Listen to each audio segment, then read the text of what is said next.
May the words of my mouth and the meditations of our hearts be acceptable in your sight, O God, our strength and our Redeemer. Amen.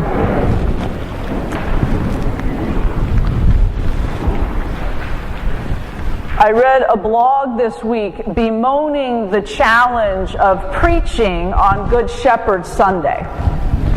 And one of the biggest challenges the author was writing about was the fact if you do a Google image search on the Good Shepherd, what you find are all of these images that look like they came out of a preschooler's picture book, with fluffy, happy white sheep smiling up at Jesus in a perfect pasture with sunshine and rainbows. And Jesus, of course, is in an immaculately white outfit and gazing lovingly down at the sheep.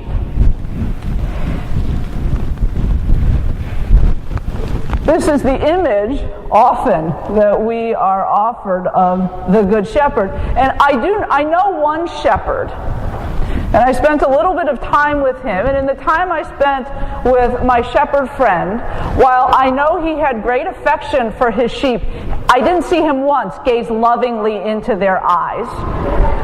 I never saw them smile up at him. And since they live outside year-round, they were not fluffy and clean and white. And I know if you spend any time with animals, large or small, inside or out, you know that you don't wear anything white around your horses, your cows, your dog. Because if you do, you're not going to stay white for very long. And so I think these images do us a disservice. I don't think they're very helpful for us. Because at least for me, when my life feels like sunshine and flowers, I don't really need to feel like Jesus is carrying me. I feel pretty self-sufficient. I'm glad to know Jesus is there and walking with me. But that's not really the time in my life when I need to feel Jesus is closest to me, or really gazing into my eyes. I think we would probably be better served by images of the Good Shepherd, with the Good Shepherd perhaps crying, or with his head in his hands. A picture of the Good Shepherd looking down at a sheep that's been killed or injured. Perhaps a storm overhead.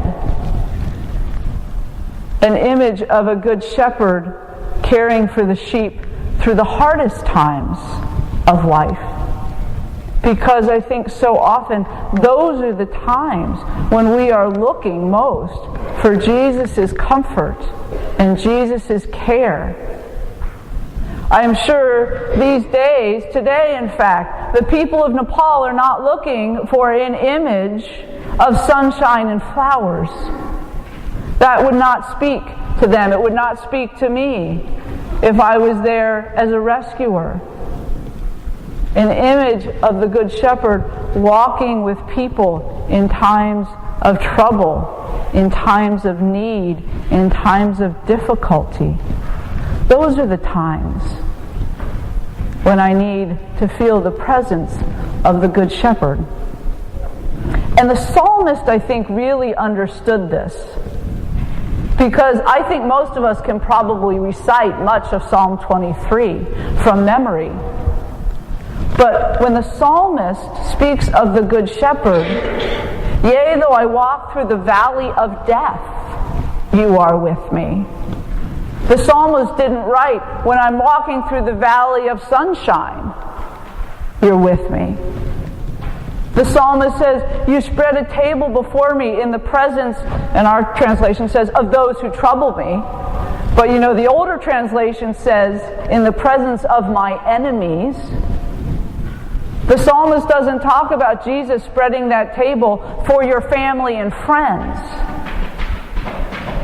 The psalmist communicates so beautifully that deep understanding, that deep desire that we have of Jesus walking with us when we are in times of trouble, in times of need, in times of hardship. So I think this is really the image of the Good Shepherd that we need to have in our minds often. The Good Shepherd that is really walking with us. The Good Shepherd that is holding us up in those times of trouble, in those times of need, in those times of hardship. Because I suspect if we went around and shared with each other the times when we felt closest to God, or when we felt that Jesus was really lifting us up, those are the times in our lives that we struggled or that were hard. We often feel the presence of God walking with us. But it is those times when we most need Jesus that we most feel His presence. That we can be guided by that image of Jesus bearing us up and holding us in His hand. So I invite you to spend a little time in reflection or contemplation of what type of image of the Good Shepherd do you need to carry with you this week? What kind of image of the Good Shepherd would be helpful to you? What kind of image would help you feel closer to God?